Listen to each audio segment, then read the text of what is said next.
سەبارەت بە گرژی و ئاڵۆزیەکانی ناوچەکە و ینی بەردەوامی هێرشەکان بەڕێز دکتۆر دەیڤید ڕۆمانۆ مامۆستای زانکۆ لە فلۆریدا لە میزۆری لەگەڵمانە. دکتۆر سواز بۆ ئامادەبوونی بەڕێستان بەخێر بێن. ئەوەی لەسەر شاشەی کوردستان 24 بینی ئەو هێرشانەی کە بۆ سەر یەکتریەکرێ هێرش بە هێرش چی ڕوودەدا؟ ئەوەی کە ئیبینین چییە؟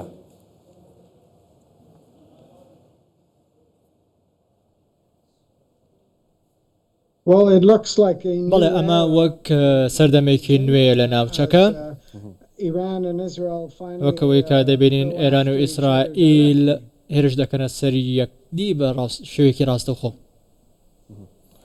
باشە، ئێران هێرشی دیکە دەکات، چاوەڕێکرێت کە هێرشی دیکە بکات بەبێ ئەوەی کەوا چاوەڕی ئەمریکا بێت کە دەستوەردان بکامە بەستم ینی وەڵام بداتەوە.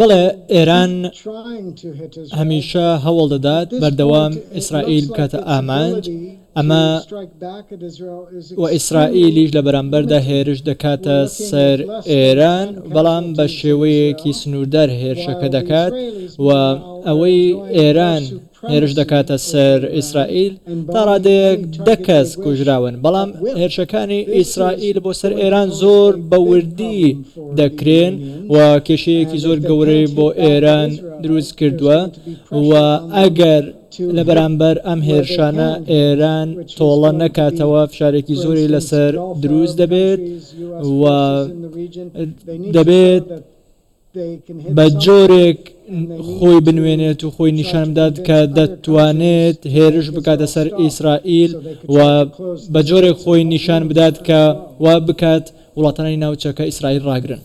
باشە، ترامپ بەردەوام قسەی چێکرەوت لە ڕێگەی ئاشتیەوە، ینی لە ڕێگەی هێزەوە ئاشتی بەرقەرارەکەین، ینی ئایا ئەمەی کە ئێستا ڕۆدەدام شەڕی بینی ئیسرائیل و ئێران بەرقەرارکردنی ئاشتیە، ئەمەیە بەرقەرارکردنی ئاشتی بەم شێوەیە؟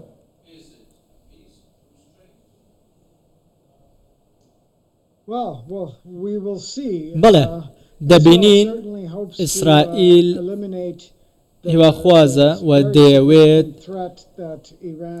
ئەو هێرشەی کە ئێران بۆ سەر ئیسرائیلی دروست کردووە کۆتایی پێبێنێت و وڵاتانی ڕۆژ ئاواش بە شێوەیەکی ئاشکرا و تویانە کە دڵخۆشن تا ڕادەیەک بەوەی کە ئیسرائیل ئەم هێرشانە دەکاتە سەر ئێران و دەیانەوێت وا بکەن کە ئێران دەستی نەکاتە چەکی ئەتۆمی. بەڕێز ڕۆمانۆ، ینی لەم جەنگەدا ئیسرائیل چی بەدەست دێنێ، چی دەست دەکەوێت لە بەرامبەردا ئێران لەم جەنگەدا چی لە دەست دەدا؟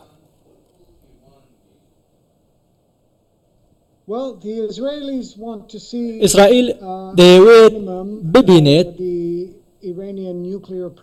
پرۆگرامی ئەتۆمی ئێران بە تەواوی لە ناو چووە و تواناکانی موشکی بالستی بە تەواوی لە ناو چووە،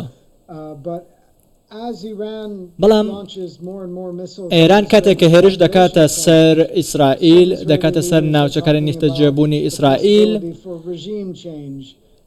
لەلایەن ئیسرائیلەوە نیەتێک هەیە کە دەیەوێت ئابووری ئێران بە تەواوی لە ناو ببات و دەیەوێت ڕژێمەکە بگۆڕێت و ئێستا گفتوگۆیەکی زۆر هەیە کە ئەم هێرشانەی کە کراوەتە سەر پاڵاوگەکانی نەوتی ئێران ئەمە وایە کە نیەتێکە ویستێکە بۆ ئەوەی ئابووری ئێران لە ناو ببرێت، ئابووری ئێران ئیفلیج بکرێ و دەیەوێت بە تەواوی ئەم ڕژێمە فشارێکی لەسەر دروست بێت و بگۆڕێت. ئێران ناتوانێت فشارێکی گەورە لە ڕێگەی گەڕووی هورمزەوە بکاتە سەر ئابووری جیهان، بازاڕی وزە تێک بدایانی.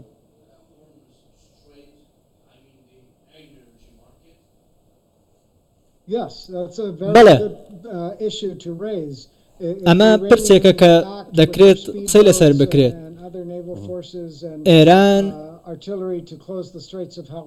چاوی لەسەرەوەیە کە گەلە گەڕووی هورمز بە جۆرێک مامەڵە بکات کە فشارێک بخاتە سەر وڵاتانی ڕۆژ ئاوا، بەڵام لە کاتێکا کە ئێران ئەم کارە دەکات وا دەکات کە ئەمریکا تووڕە بکات و ئەمریکا بێتە ناو جەنگەکە. ئەگەر ئێران بڕیارێکی وابدات و گەروی هورمز وەک چەکێک بەکاربێنێت. زۆر باشە دکتۆر ینی ئیسرائیل نەی شاردۆتەوە هەمیشە ینی ترسی هەبووە لە سیستەمی موشکی ئیسرائیل سیستەمی موشکی ئێران و ناتێنێوەتی ئێران 20,000 موشکی بالەسی هەیە یعنی ئیسرائیل لە چی ئەترسێت ترسەکە لەکوێدایە ناتوانێت وەڵامی ینی موشکەکان ئێران باتەوە خۆ سیستەمی بەرگری ئاسمانی ئەمریکی هەیە.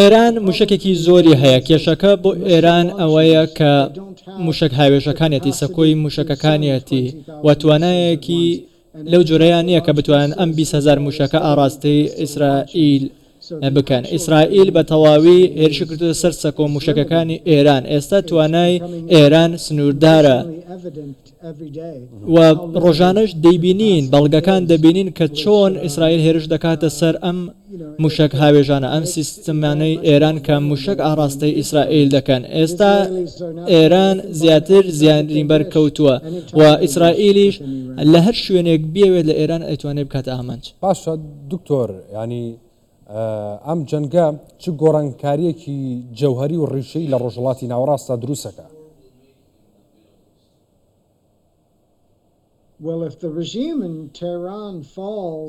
کاتێک کە ڕژێمی ئێران دەڕوخێت گۆڕانکاریەکی سەرتاسەری ڕوودەدات بۆ ئێران بۆ کورد بۆ عێراق بۆ تەواوی ناوچەکە. ئەگەر ڕژێمی ئێران لاواز بێت ئەمەش ترسێکی دیکە دروست دەکات بە لاوازی ئێران.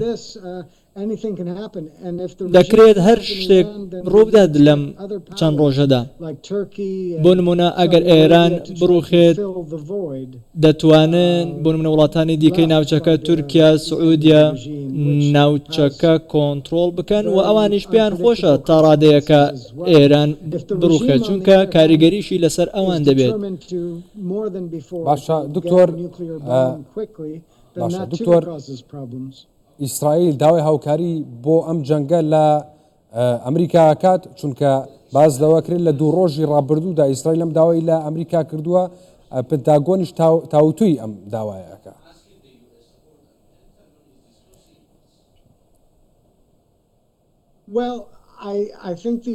من پێم وایە ئیسرائیل دەتوانن ئەوەی بیانەوێت بیکەن و سوپاسگوزاری هاوپەیمانەکانی دیکەیانن کە لە کاتێکدا بەرپەرچی هێرشەکانی ئێران دەدەنەوە و ئێستا کە ئەو هێرشانە دەکرێتە سەر ئێران. ئێستا بۆ ئیسرائیل قورسە کە بتوانێت بە تەنیا هێرش کاتە سەر نەتەنز و بنکە ئەتۆمیەکانی دیکە بەبێ هاوکاری هاوپەیمانەکانی. هەر بۆیە داوا لە ئەمریکا دەکەن هاوکاریان بکەن لەم هێرشەدا.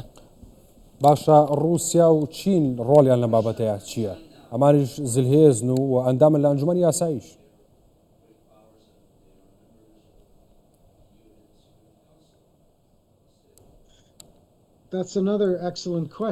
ئەمە پرسیارێکی سەرنجڕاکێشی دیکەیە. ئەوان نایانەوێت کە هاوپەیمانیان ئێرانی هاوپەیمانیان لە ناو بچێت و بە هەر جۆرێک لە جۆرەکان دەیانەوێت فشار بکەن بۆ ئەوەی ئەم جەنگە کۆتایی بێنێت و ئێستا رووسیا سەرقاڵە بە پرسەکانی خۆیەتی و چینیش سەرقاڵی کێشەکانی خۆیەتی بەڵام کاریگەریان هەیە و کاریگەرێکیشان بۆ جۆرە نییە کە ئیسرائیل ڕابگرن. باشە هەمیشە لە زانستی سەربازیە گوترێت دەستپێکردنی شەڕ ئاسانە بەڵام وەساندنی قورسە. کێ ئەم جەنگە دەوەستێنێ؟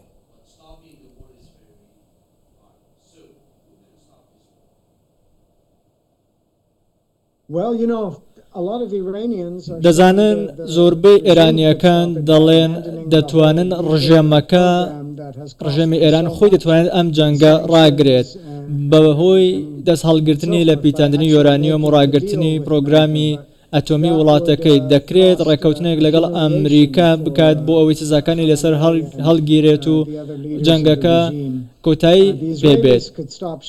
ئیسرائیلیش دەتوانێت ئەم شەڕە ڕاگرێت ئەگەر ئامانجەکانی بەدی بێنێت. باشە دکتۆر خۆ ینی لە کاتی گفتوگۆکردن نابوون و هیچ شتێک لە گفتوگۆکانە نەوتراوە کە ئێران نایەوە ڕێک بکەوێ یاخود گفتوگۆکان نەگەشت بوونە کۆتایی خاڵی کۆتایی نەبوو گفتوگەکان کە ئیسرائیل هێرشی کردە سەر ئێران دانوستان هەبوو ئەنجا شەڕوویدا.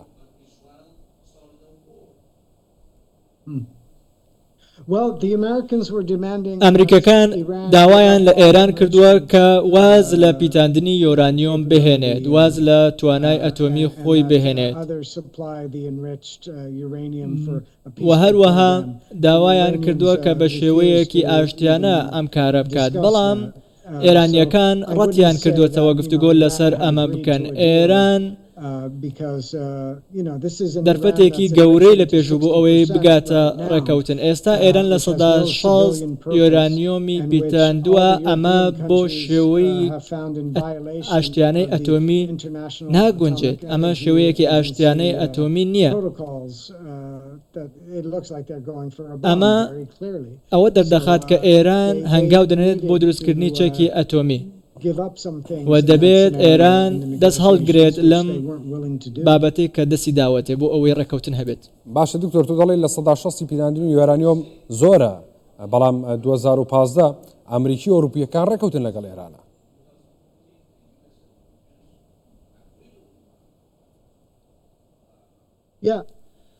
بەڵێ ئەوات ڕێککەوتنیان لەگەڵ ئێران هەبوو بەڵام بۆ ئەوە نەبوو کە ئێران لە سەدا 6 یۆرانیۆم بپیتێنێت بەڵام ئێران دەستی بە پیتاندنی یۆرانیۆم کرد ئەو کاتێک کە ترەمپ لە ڕێکەوتنەکە کشایەوە لە چەند ساڵی ڕابردوو دوای ئەوەی کە ترەمپ کشایەوە ئێران هەنگاوینا بۆ ئەوەی یۆرانیۆمی زیاتر بپیتێنێت و چاوی لەوەیە لە سەدا 95 یۆرانیۆم بپیتێنێت ئەمە بەشێک نەبوو لە ڕێکەوتنەکە.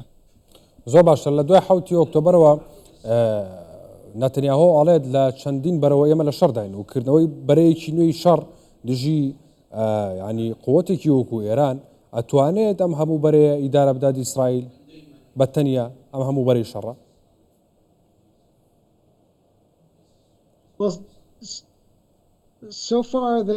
تاوەکو ئێستا ئیسرائیل ئەوەی کردووە.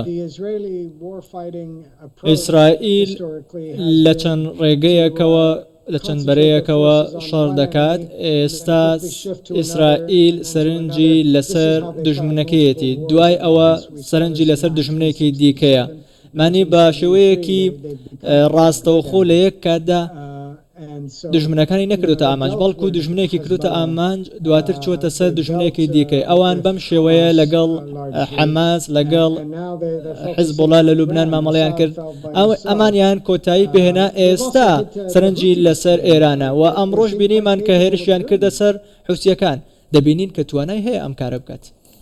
باشە خاڵی وەرچەرخان لەم شەڕەدا چیتە بێ دکتۆر لەم جەنگەدا؟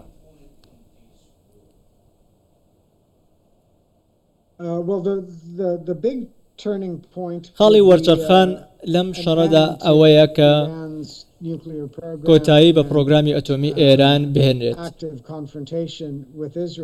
و ئەو بەرەنگەربوونەوە چالاکانەی ئێران لەگەڵ ئیسرائیلیش ڕاگیرێت و ئیسرائیل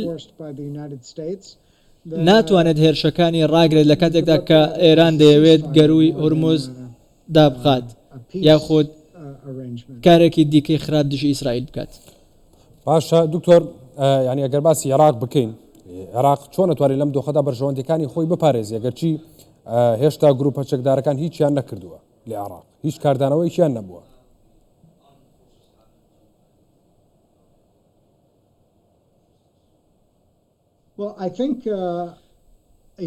من پێم وایە عێراق کارێکی زۆر ناوازی کردو تاوەکو ئێستا و داوای لە ئێران و ئیسرائیل کردووە کە لێی گەڕێن. عێراق نایەوێت ببێتە بەشێک لەم جەنگە و بۆ هەرێمی کوردستانیش بۆ کورد بۆ شیعە بۆ سونیەکان عێراقیەکان هەمویان ڕەتیان کردوتەوە کە ببنە بەشێک لەم جەنگە و سەرڕای هەموو فشارەکانیش بەڵام ئەوان ڕەتیان کردوتە کە بنە بەشێک لەم شەڕە. استراتیژەتی عێراق ئەوەیە کە سەرنجی لەسەر سیاسەتی خۆی بێت و دەبێت دوورکەوێتەوە لەم جەنگە. باشە عێراق بێ سەرنجی لەسەر سیاسەتی خۆی بێ ئەمە بۆ ئەو قازانجە Which policy? چ سیاستێک سیاسەتی دەرەوە، سیاسەتی سەربازی، سیاسەتی ئابووریش.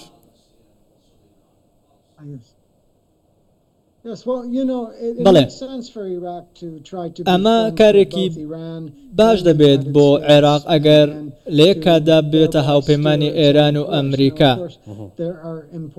ئێستا ئەکتەرێکی سەرەکی لە ناوچەکە هەیە لە عێراق هەیە کە حەشدی شەعبین و هاوپەیمانی ئێرانن. ئێستا کێشەیان دروست کردووە، بەڵام هەواڵ دەدەن وردە وردە بکشێنەوە لەو سیاسەتی پێشوو کە پەیڕەویان کردووە. عێراق دەبێت سیاسەتێکی سەروەری خۆی بدۆزێتەوە، سەروەری خاکەکەی خۆی بپارێزێت. عێراق دەتوانێت ببێتە سیاسەتێکی هاوسەنگ لە نێوان ئێران و ئەمریکادا پەیڕەو بکات، دۆستی هەردووکیان بێ، توانیوێتی دلی هەردوورا ڕازی بکات لە خۆی.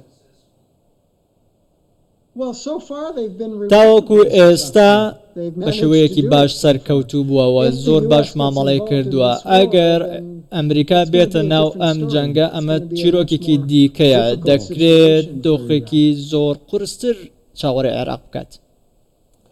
زۆر باشە. عێراق دەتوانێت ڕێگیری بکات لە بەکارهێنانی ئاسمانەکەی، چونکە لەلایەن ئیسرائیلەوە، چونکە ینی داوای لە ئەمریکا کردە میێوارەیە، وتی بەرپرسیارەتی خۆی جێبەجێ بکە بەرامبەر بە ئەو ڕێکەوتنەی کە هەیەی بەرامبەر بە پاراستنی ئاسمانەکەی، چونکە لە ساڵی 2008ەوە ڕێکەوتنی ئەمنیان هەیە بۆ پاراستنی ئاسمانی عێراق.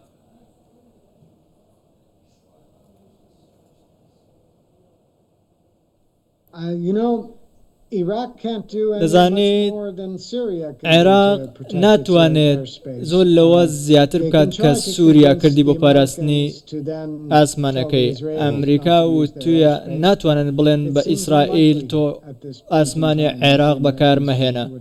ئەمە شتێکی وانە کە ئەمریکا داوای ئیسرائیل بکات. تاوەکو ئێستا عێراق شتێکی وای نەکردووە کە بتوانێت ئیسرائیل و ئێران وایان لێ بکات کە ئاسمانەکەی بەکارنێنن. بەڵێ بەڕێز دکتۆر دەیڤد ڕۆمانۆ مامۆستای زانکۆ لە میسۆری، سوپاس با مەدەبوونی بەڕێستان. بەخێر بێن دکتۆر.